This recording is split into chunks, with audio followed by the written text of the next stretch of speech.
75% வாய்ப்புகள் ஸ்டாலின் முறைகேடு செய்துள்ளார். அதனால் அவர் அந்த தேர்தல் செல்லாது.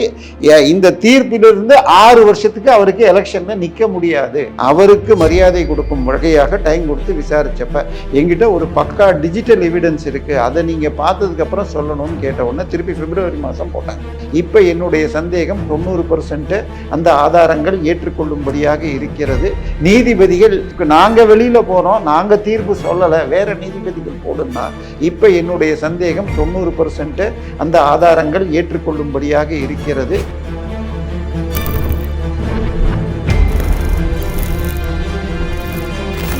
நிச்சயமாக மேலிருந்து ஒரு சின்ன அழுத்தம் இல்லாமல் நடந்திருக்காது. ஸோ ஸ்டாலினுடைய எதிர்காலத்தை இப்பொழுது நீதிமன்றம் கையில் வசமாக சிக்கிக் கொண்டிருக்கிறது. இன்னும் 6 வருஷத்துக்கு நிற்க முடியாதுன்னா அதில் முறைகேடுன்னு சொல்லி தண்டனை கொடுத்தா அத்தனை வருஷம், அதன் பிறகு 6 வருஷம்னா 80 தாண்டிடும்.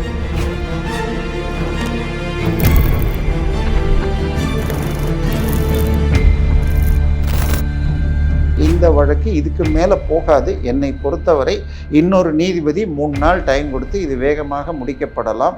கண்டிப்பாக ஸ்டாலின் கழுத்தில் இந்த கத்தி தொங்குவது உறுதியாகிறது.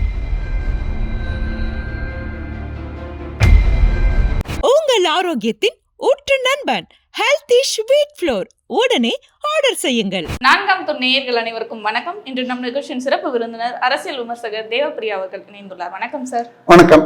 சேனல்லே பார்த்தீங்கன்னா நேர்காணல்ல பேசியிருப்போம் பல மாதங்களுக்கு முன்னாடி. ஸ்டாலின் அவர்களின் 2011 அப்போ அந்த தேர்தல் முறைகேடு வழக்கானது என்ன நிலைமையில இருக்குன்றது பேசியிருப்போம். இப்போ என்ன நிலைமையில இருக்கு, என்ன நடவடிக்கை எடுத்திருக்காங்க நீதிமன்றம் சார்பாக? ஸோ இப்போ ஸ்டாலின் வழக்கு என்ன ஆச்சுன்னு சொன்னால், டிசம்பர் மாதம் வந்த பொழுது ஸ்டாலினுடைய வழக்கறிஞர் எனக்கு 3 ஃபுல் டே கொடுங்கன்னாரு.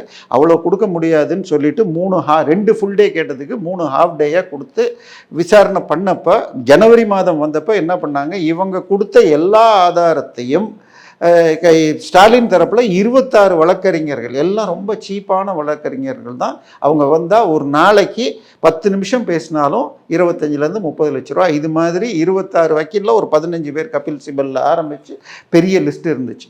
நான் இதை விட அதிகமாக கம்மியாக 24 பொன்முடி வழக்கில் பார்த்தேன். இதில் 26 வழக்கறிஞர்கள் நான் கவுண்ட் பண்ணேன். இப்போ இது அவர் பல ஆதாரங்களை கொடுத்தாங்க. அதாவது சுய உதவி குழுக்கள்ங்கிற பெயரில் நேரடியாக துர்கா ஸ்டாலின் கலந்து கொண்டு பணம் கொடுத்தாங்க அப்படின்னு சில ஆதாரங்கள், இதெல்லாம் கொடுத்ததெல்லாம் கபில் சிபல் உடைச்சிட்டார். கடைசியாக நீதிபதி திரு மகேஸ்வரி அவர்கள், என்ன நீங்கள் இவ்வளவு ஆதாரம் இருக்குது, என் டைம் எடுக்கிறீங்கன்னு. ஏன்னா இந்த வழக்கில் அவரை எதிர்த்து தோற்றவர் திரு சைதை துரைசாமி. அதாவது 2009 தேர்தலில் உங்களுக்கு பாராளுமன்ற தேர்தலில் திரு டிவிகே இளங்கோவன் இங்கே 29,000 ஓட்டில் ஜெயிச்சார். எப்பயுமே 1000 விளக்கில் 1000 2000 ஓட்டில் தான் ஸ்டாலின் ஜெயிப்பார். ஆகா, நமக்கு ஒரு சேஃப் சீட்டு கிடச்சிச்சு. இங்கே நீங்கள் குளத்தூரை எடுத்துக்கிட்டீங்கன்னு சொன்னால் பெரம்பூர் மற்றும் அதை ஒட்டிய உள்ள மூலக்கடை பகுதிகளெலாம் கிறிஸ்தவர்கள் அதிகம். ஸோ மைனாரிட்டி நமக்கு சேஃப்னு சொல்லி அந்த சீட்டுக்கு போனார். அந்த தேர்தலில் அவர் ஜெயிச்சது வெறும் 2700 ஓட்டு லீடில் தான். இப்பொழுது பெரம்பூர் போலீஸ் ஸ்டேஷன்லேருந்து ஒரு கூப்பிடு தூரத்தில் இருக்கிற ஆம்ஸ்ட்ராங் அவர்கள் கொல்லப்பட்டார். அவர் அப்பொழுது நின்று தனியாக 4000 ஓட்டு வாங்கியிருந்தார். அந்த 4000 கட்சியிருந்தால் சைதை துரைசாமி ஜெயிச்சிருப்பார், இல்லை இவருக்கு லீட் ஆகிருக்கும். ஆனால் 2700 தான் ஜெயிச்சார். இது போல் பல முறைகேடு ப்ரூஃப் எல்லாம் எடுத்து கொடுத்தப்போ ஒன்னொன்னையாக கபில் சிபல் உடைச்சார். கடைசியாக இவர் போட்ட வக்கீல் யாருன்னு சொன்னால் பாம்பே ஹைகோர்ட்டில் நீதிபதியாக இருந்து வாலண்டியராக பதவி ஓய்வு முன்னாடி ரிட்டையர் பெற்ற நல்லமன் நாயுடுங்கிற ஒரு பெரிய வக்கீலை போட்டிருந்தார். அவருக்கு மரியாதை கொடுக்கும் வகையாக டைம் கொடுத்து விசாரிச்சப்ப எங்கிட்ட ஒரு பக்கா டிஜிட்டல் எவிடன்ஸ் இருக்குது, அதை நீங்கள் பார்த்ததுக்கப்புறம் சொல்லணும்னு கேட்ட உடனே திருப்பி பிப்ரவரி மாதம் போட்டாங்க. ஸோ பிப்ரவரி மாதம் போட்டப்போ அந்த டிஜிட்டல் எனக்கு கொஞ்சம் இதில் அதை பற்றி நீங்கள் பேசணுன்னு கூட நான் பேசலை. ஏன்னா அந்த டிஜிட்டல் எவிடன்ஸ் என்னன்னு அப்புறம் வந்துச்சுன்னால், திரு ஸ்டாலின் எலெக்ஷன் அன்னைக்கு காலையில் உங்களுக்கு ஒரு ஹாஸ்பிட்டலில் பணம் கொடுக்குறாங்கன்னு செய்தி வருகிறது. இவங்க தரப்பு சைதை துரைசாமி தரப்புல இருந்து வீடியோ எடுக்க போகிறாங்க. அவங்க நேரடியாக எலெக்ஷன் கமிஷனுடைய பறக்கும் படைக்குன்னு சொல்கிறாங்க. அவங்க வந்துடுறாங்க. அவங்க கண் முன்னாடி இந்த வீடியோ எடுத்ததுன்னு அவங்க ஆத்தென்டிகேஷன் லெட்டரும் கொடுத்துருக்காங்க. ஸோ இந்த வீடியோ மார்க் பண்ணதோ அன்னைக்கு ஏஐ கிடையாது, ஸோ எடிட் பண்ணதோ இல்லை, இது எங்கள் முன்னால் எடுத்ததுன்னு இவங்க எலெக்ஷன் கமிஷன் சொல்லப்பட்ட வீடியோ. அதில் என்ன இருக்குன்னா, இவங்க வெளியில் இருந்துட்டு கேட்குறாங்க திறந்து விடுங்கன்ட்டு, உள்ளே பணம் கொடுக்குறாங்கன்னு சொன்னால் ஒரு 1/4 மணி நேரம் உள்ளே விடாமல் அதன் பிறகு உள்ளே போனால் ஒரு ரூமில் பல மூட்டைகள் போய் 1-2 மூட்டை மாத்திரம் இருக்குது. நிறைய பூத் ஸ்லிப்பு, ஸ்டாலினுடைய ஃபோட்டோ போட்ட திமுக பூத் ஸ்லிப்புகள், பக்கத்து ரூமில் பெண்கள் பல பேர் இருக்காங்க, இன்னும் 4 மூட்டையோட போகிறது. இது எல்லாமே வீடியோவில் பணம் கொடுப்பது ஸ்டாலினுடைய பூத் ஸ்லிப்பை கொடுத்ததுன்னு ப்ரூஃபோட. இது ஸ்டாலினுக்கு சம்பந்தம் இல்லை என்று கபில் சிபல் சொன்னார். அதை ஏற்றுக்காமல் இல்லை ஏற்றுக்கிட்டோம், நாங்கள் எல்லாவற்றையும் விசாரித்து முடிச்சிட்டோம், ஜட்ஜ்மெண்ட் ரிசர்வ்டு, தீர்ப்பு விரைவில் சொல்லப்படும்னு சொல்லி வழக்கை நாங்கள் விசாரணையை முடிச்சிட்டோம், வாதி பிரதிவாதி ரெண்டையும் கேட்டு முடிச்சாச்சு. இனிமேல் நீங்கள் சொன்னது இவங்க சொன்னது யார் உண்மை யார் பொய், உண்மை எந்த பக்கம் உண்மை இருக்குன்னு சொல்லி தீர்ப்பு சொல்கிறதுக்கு நாளை பின்னாடி சொல்லுவோம், தீர்ப்பு ஒத்தி வைக்கப்படுகிறது அப்படின்னு சொல்லி முடித்தாங்க. இது பிப்ரவரி மாதம். நம்ம இப்போ இருக்கிறது மே மாதம். சாதாரணமாக தீர்ப்பு ஒத்தி வைக்கப்பட்டால் 90 நாளில் கொடுப்பாங்க. போன வாரம் திடீர்னு பார்த்தா அந்த 2 நீதிபதிகளும், ஜஸ்டிஸ் மகேஸ்வரி அவர் அடுத்த மாதம் ரிட்டையர் ஆகிறார், இன்னொருத்தர், 2 பேர் பெஞ்சு, நாங்கள் 2 பேரும் இதுலேருந்து விலகிக்கிறோம், இதுக்கு வேற 2 நீதிபதிகளை போட்டு புதுசாக ஆரம்பத்துலேருந்து விசாரிங்க அப்படின்னு கொடுத்துட்டாங்க.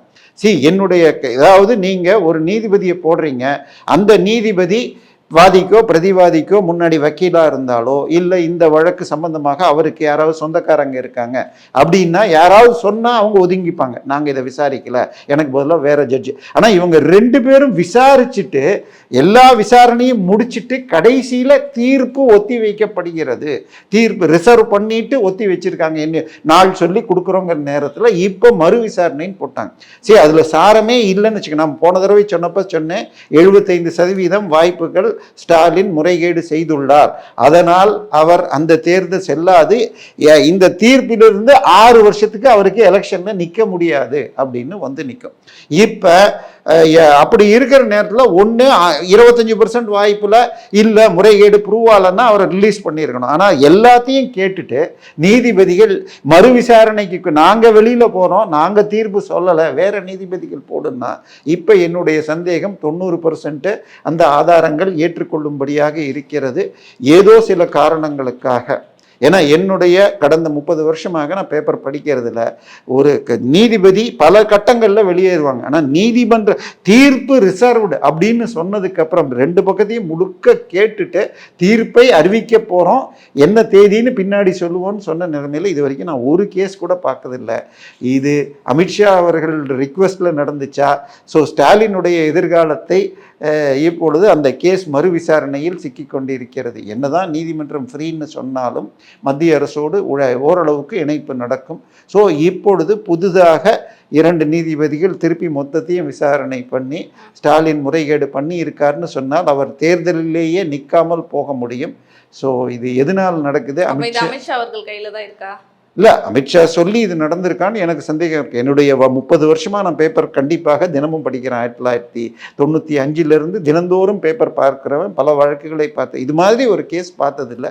ஸோ இது வந்து நிச்சயமாக மேலிருந்து ஒரு சின்ன அழுத்தம் இல்லாமல் நடந்திருக்காது. ஸோ ஸ்டாலினுடைய எதிர்காலத்தை இப்பொழுது நீதிமன்றம் கையில் வசமாக சிக்கி கொண்டிருக்கிறது. ஏற்கனவே தோத்துட்டார், இப்பொழுது தேர்தலிலும் நிற்க முடியாமல் போன, ஏற்கனவே அவருக்கு 73 வயசு ஆயிடுச்சு, இன்னும் 6 வருஷத்துக்கு நிற்க முடியாதுன்னா, அதில் முறைகேடுன்னு சொல்லி தண்டனை கொடுத்தா அத்தனை வருஷம், அதன் பிறகு 6 வருஷம்னா 80 தாண்டிடும். ஸோ என்ன ஆகும்னு தெரியல, பார்க்கணும். ஆனால் நம்ம பார்க்கும் நேயர்கள்லாம் கேட்குறாங்க, நீங்கள் சொல்கிறீங்க ஆனால் நடக்க மாட்டேது அப்படின்ற மாதிரி நம்மளை கேள்வி கேட்குறாங்க. இந்த மாதிரி வந்து வழக்கு வந்து தள்ளி வச்சுட்டே போகிறதால தான் இந்த வழக்கு வந்து நீட்டிச்சுட்டே போகுது. இல்லைம்மா, இது உங்களுக்கு இருக்கிற அதே ஆதங்கமும் எனக்கு இருக்குது. பட் இந்தியாவுடைய நீதி எப்படி சொல்லி இருக்குன்னால் 100 குற்றவாளிகள் தப்பித்தாலும் பரவாயில்லை, ஒரு நிரபராதி தண்டிக்கப்படக்கூடாது. ஸோ குற்றம் சாட்டப்பட்டவருக்கு அத்தனை வாய்ப்பையும் கொடுத்துட்டு நான் பண்ணலன்னு சொல்கிறதுக்கு வாய்ப்பு கொடுக்குறாங்க. ஸோ அவர்கள் ரொம்ப சீப்பான வக்கீலாக ஒரு நாளைக்கு 25-50 லட்ச ரூபா வாங்குற வக்கீல். ஏன்னா அவங்கெல்லாம் இப்போ உதாரணமாக ப. சிதம்பரம் முன்னாள் அமைச்சர் வந்தார்னு வச்சுக்கோங்க, இப்போ இருக்கிற நீதிபதியெல்லாம் அவருக்கு கீழே வேலை செஞ்சுருப்பாங்க. அவரை யூஸ் பண்ணியிருப்பாங்க. ஏதாவது இப்போ மேலே போக போக வழக்கு காஸ்ட்லியாக போச்சுன்னு வச்சுக்கோங்க. ஒரு பெரிய கோடீஸ்வரருக்கு பெயில் கிடைக்கணும்னா பெரிய கவுன்சிலை கூப்பிடுங்கன்னு கூப்பிடுவாங்க. ஒரு நாள் வரத்துக்கு இப்போ அன்றைக்கே 10 லட்சம் 20 லட்சம். இந்த மாதிரி பல முறை இவர்கள் கபில் சிபல், ப சிதம்பரம், அபிஷேக் மனு சிங்வி, ரோத்தகி அப்படின்லாம் எடுத்திருப்பாங்க. ஸோ அவங்கள பார்த்தாலே இவங்க ஏதாவது ஒரு சின்ன ஹெல்ப் பண்ணணுன்னு தள்ளுறதுக்கு இப்போ கொடுக்குறாங்க. பட் இந்த நிலையில் இந்த வழக்கு இதுக்கு மேலே போகாது. என்னை பொறுத்தவரை இன்னொரு நீதிபதி 3 நாள் டைம் கொடுத்து இது வேகமாக முடிக்கப்படலாம். கண்டிப்பாக ஸ்டாலின் கழுத்தில் இந்த கத்தி தொங்குவது உறுதியாகிறது. என்னை பொறுத்த வரைக்கும் இப்போ 75% போன முறை சொன்னேன். இப்போ 80-90 தாண்டி, ஏன்னா முழு விசாரணையை கேட்டுட்டு இருக்கு இல்லைன்னு சொல்ல வேண்டிய நிலைமையில் மறு விசாரணைன்னு சொன்னால் வாய்ப்புகள் ஸ்டாலின் சைடுக்கு முறைகேடு இருக்குங்கிறதுக்கு தான் வாய்ப்பு அதிகம். இல்லாட்டி இன்னொரு தடவை கோர்ட் டைத்தை வேஸ்ட் பண்ண மாட்டாங்க. கண்டிப்பாக சார். அப்போ தமிழக அரசு என்ன நடவடிக்கை எடுக்குது, இந்த வழக்கின் விசாரணையானது எந்த அளவுக்கு சூடு பிடிக்குது அப்படின்றத தொடர்ந்து பேசுவோம். நிகழ்வுகளை பற்றி நன்றி சார்.